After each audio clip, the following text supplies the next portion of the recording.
अपनी कुटिया में बैठ करके कीर्तन गाते, पद बना बना करके रचना करते, और श्री ठाकुर जी चुपचाप खिड़की से निकल करके आते और सूरदास की कुटिया में अधर आकर के बैठ जाते और कोने में बैठ के थोड़ी पे हाथ धर के चुपचाप सुनते सूरदास जी को। एक दिन ठाकुर जी जा रहे थे राजभोग आरती के बाद, इतने में श्री जी आ गई।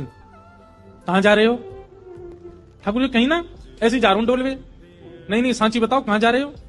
ठाकुर जी बोले कहीं ना एक भक्त है के पास जा रहा हूं। श्री जी बोली मैं चलूंगी फिर तो। ठाकुर जी बोले श्यामा जी आप रहने दो, आप यहीं बैठो, मैं ही अकेला हो आऊं। श्री जी बोली अगर मोए ना लेके गए तो मैं गुसाई जी से शिकायत कर दूंगी कि राजभोग के बाद तुम कहीं चले जाओ, और गुसाई जी खोज करो जी कहां जा मैं। ठाकुर जी बोले श्री जी आपके चरणों में प्रणाम करूं, आप मेरे संग चल दो, पर गुसाई जी तो शिकायत मत करियो मेरी, लेकिन एक बात को वचन दो। मैं बोल कहा उत्थापन आरती तो पहले आमेंगे हम दोनों वापस, मार रुकवे की मत करियो बात। आप बड़ी भोरी हो, बड़ी सहज हो, और वैष्णव चाहे कितनों दीनहीन हो, कितनों भावबार हो, वहां पे कृपा करवे की मत सोच लियो। आपको तो मन है जाए यहाँ पे सब लुटाए दूं, सब दे दूं, ऐसे मत करियो। चुपचाप जानो, चुपचाप आनो है, और मैं इशारा कर दूं तुरंत उठ के आ जाइयो। श्री जी बोले हाँ मैं आ जाऊंगी। ठाकुर जी हाथ पकड़ के श्री जी को ले गए सूरदास जी की कुटिया में। सूरदास जी गा रहे हैं के सर तिलक मोतिन की माला वृंदावन के वासी, नेह लगाए त्याग गए तृण शम डार गए गल फांसी, अखियां हरि दर्शन की प्यासी, हरि दर्शन की। ठाकुर जी बैठ के सुन रहे हैं मंद मंद, श्री जी के नेत्रन से आंसू गिर रहे हैं। ठाकुर जी धीमे धीमे पहुंचे, बोले श्यामाचू हल्ला मत करियो जी, जग जाएगो, और जगह को कहा मैं पकड़ लेगो, जान नहीं देगो, और फिर यहाँ पे कृपा कर दी तो फिर सबन पे करनी पड़ेगी, हमारे रो मत। बिल्कुल सूरदास जी ने अपनी लाठी उठाई और उठ करके अपनी कुटिया से बाहर जाने लगे। श्री जी बोली जी कहां जा रहे हो बाबा? अरे आंधरो बाबा कहीं गिर नहीं जाए, हम यहाँ के संग चलें, कहीं गिरवे बारो होगा तो बचा लेंगे। ठाकुर जी बोले मैंने पहले ही मना करी आप जैसे कृपा पिपा ना करनी कोई पे, और समय है गो उत्थापन को, मैं गुसाई जी मंदिर खोल देंगे, चलो जल्दी मंदिर में। श्री जी बोली ना बस ये जहां जा रहा हूं वहां तक यार छोड़, यहां में फिर चल देंगे मंदिर में। ठाकुर जी बोले पहले ही मना कर रहा हूं, मत चलो मेरे संग। आ गई है जबरदस्ती, अब मां मंदिर में हम दोनों नहीं मिलेंगे तो गुसाई जी बड़ी डांटेंगे। श्री जी पीछे पीछे चलन लगी। चलते चलते सूरदास जी भी वहां गए जहां गहरो गड्ढा। सूरदास जी जैसे ही गड्ढा की ओर जाने लगे, श्री जी बोली अरे देखो श्याम सुंदर जी गिर जाएगो बाबा, गड्ढा में गिर जाएगो, या के माथे में लग जाएगी, हाथ पांव में लग, या को पकड़ लो रोक लो। अब यहाँ तो किशोरी जी जा रही है बचावे, तब तक सूरदास जी कूद ही गए, और कूदते अरे भैया, अरे कन्हैया, अरे लाला, अरे भैया कोई काम को सुनना हो तो नहीं देखियो, अरे मैं आंधरो गिर गऊं कुआ में, अरे भैया मैं यहाँ से बचा लियो। श्री जी बोले ठाकुर जी या तो इनको बाहर निकालो, नहीं तो मैं आपसे कट्टी आ जाऊंगी। ठाकुर जी बोले श्यामाचू मैं यही माने ना लेके आऊं आपको संग में, नेक में ही पिघल जाए, नेक में ही दया आ जाए आपके चित्त में ना, याकू निकाल दो फिर कभी ना कहूंगी, याकू बस बाहर निकाल के हम दोनों भाग जाएंगे यहाँ पे। ठाकुर जी ने ऊपर से झांक के देखी, खूब गहरो। ठाकुर जी बोले कैसे निकालूं? श्री जी बोली एक तरीका है ना, आप अपनी कारी कमरी निकालो, मैं अपनी चुनरी निकालूं, दोनों में गुर्र गांठ बांध दो और बाकू नीचे पधरा दो, बाबा तो कह रहे पकड़ ले, पकड़ के हम यहाँ बाहर निकाल लेंगे। ठाकुर जी बोले ठीक है लाओ।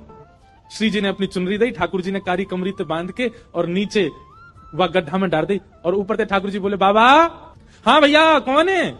अरे बाबा मैं यही गांव को छोड़ा हूँ, मुझे अभी आवाज सुनाई दी, बाबा मैंने अपनो पटका नीचे डाल दिया, पकड़ लो, आ जाओ ऊपर को। सूरदास हाँ भैया कहाँ को? जाइए पकड़ लो। सूरदास जी ने पटका पकड़ो, श्री जी ठाकुर जी को खींच रही है, ठाकुर जी पटका को खींच रहे हो, पटका पकड़ के सूरदास ऊपर आ रहे हैं। कैसी कृपा सूरदास के ऊपर। सूरदास जी मन मन सोच रहे हैं, बोले आज ये कहीं निकल के नहीं भाग जाए मेरे हाथ पे। सूरदास जी जैसे ही बाहर आए, बाहर आते ही सूरदास जी ने ऐसा नाटक किया जैसे उन्हें ठोकर लग गई, और ठोकर लगते ही जैसे ही गिरन लगे ठाकुर जी की ओर, ठाकुर जी तो किनारे है गए, श्री जी के चरणन में जाके गिरे सीधे, और चरण पकड़ लिए कस के। अब जैसे ही चरण पकड़े सूरदास जी ने, ठाकुर जी ने श्री जी को हाथ पकड़ करके जोड़ते खींची, तो सूरदास जी के हाथ में किशोरी जी की नूपुर रह गई, और किशोरी जी को लेकर ठाकुर जी भाजे, वो जल्दी चलो बाबा पकड़ ले को। सूरदास जी बोले अरे भैया कहाँ को चलोगो? अरे कौन सा रे भैया, कौन निकारो में? ठाकुर जी चिल्लाते जा रहे हैं बाबा मैया बुला रही फिर आऊंगो। थोड़ी दूर जाके श्री जी बोली ठाकुर जी मेरा एक नूपुर है, दूसरा नूपुर मिलना है रो। ठाकुर जी बोले दूसरा ले आऊंगो, अब चलो जल्दी। अरे ना वो सामान्य नहीं है, इंद्र ने समर्पित कियो, वो कौन से हाथी के दांतन से बनो भयो नूपुर है, और मेरा बड़ा प्रिय नूपुर है, मुझको तो अभी चाहिए। ठाकुर जी बोले ढूंढवे कहां जाऊं बाकू? वहीं चलो बाबा के पास ही पड़ो होगो, बाबा ने मेरे पामन में गिर गो है सके तब खुल के गिर गो। ठाकुर जी लौट के आए, ठाकुर जी लौट के आए, ठाकुर जी कहे बाबा अरे भैया तू आगो, अरे मैं जो कह रहा हूँ मेरी एक सखी आई संग में, बाको नूपुर यहीं गिर गो, आपने देखो। सूरदास जी अपने बगल में दबा के बैठे। सूरदास जी बोले ना लाला मैंने तो ना है, देखो बाबा आपके हाथ में लगता रहो बगल में, यही तो है मेरी सखी को नूपुर। अच्छा जे बोले हाँ ये, अरे जे तुम अभी अभी मिलो यहाँ पे, बाबा दे दो ना, भाई मेरी सखी को नूपुर है। लाला जे नूपुर अगर मैंने तोय दे दियो और कहीं बाद में कोई सखी वास्तव में आके मुझे बोली बाबा मेरे नूपुर देखो का, मैं कैसे पहचानू कि वो सखी तेरे संग है? मेरे पास आंख तो है ना, मुझे दिख तो रोना है। तो बाबा हम कहते रहे कि नूपुर हमारा, बोले कहवे तो का होवे, एक नूपुर मेरे पास है तो निश्चित है दूसरा तुम्हारे पास ही होगा, दूसरे नूपुर की पहचान करा तो पहले दे दूंगा।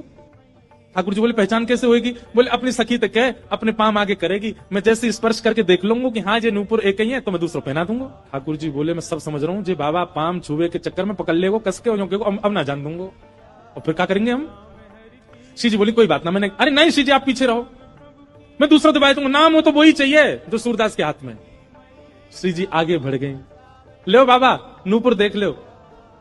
सूरदास जी ने जैसे स्पर्श किया समझ गए, अरे हाँ भैया ये तो वही नूपुर है, लो मैं पहना दूं। दूसरे पाम में सूरदास जी ने पहनायो और पहनाते ही महाराज अंक में भर लिए श्री जी के चरण। बोले अब ना जान दूंगो, मैं जान गया हूं जो साक्षात वृषभानु दुलारी है, और लाला तू जो मुख निकाल के गयो मैं सब जान गया हूं, तू नंद जी को लाला है, जीवन निकर गो गाते गाते तुम दोनों के यश को आज पहली बार पकड़ में आयो, अब नहीं जान दूंगो। ठाकुर जी ने खूब खेची पर श्री जी नहीं छोड़ी सूरदास जी ने। ठाकुर जी बोले बाबा तू जो कहेगो सो करेंगे, जे बता करनो कहा है तू कैसे छोड़ेगो? मैं नेत्रन से आंध रहूं, मुंह दिखे ना है, पर मैं आपसे एक ही वरदान चाहूं, मेरे एक नेत्र में सदा श्री जी और दूसरे नेत्र में सदा आप विराजमान है जाओ, आपके नित्य दर्शन मुंह को होयो करें, बस यही वरदान दे दो। प्रिया प्रियतम दोनों ने युगल रूप में खड़े है करके सूरदास जी के नेत्रन पे हाथ धर दिए और कही सूरदास खोल के देखो। आज सूरदास जी ने पहली बार नेत्र खोले और शामा शाम के युगल प्रत्यक्ष दर्शन उनको है। फिर दोनों से प्रार्थना करिए बस एक वरदान दे दो, कहा मुझे फिर से अंधो बना दो, अब आप दोनों दिख गए, अब दुनिया में और कोई को नहीं देखना।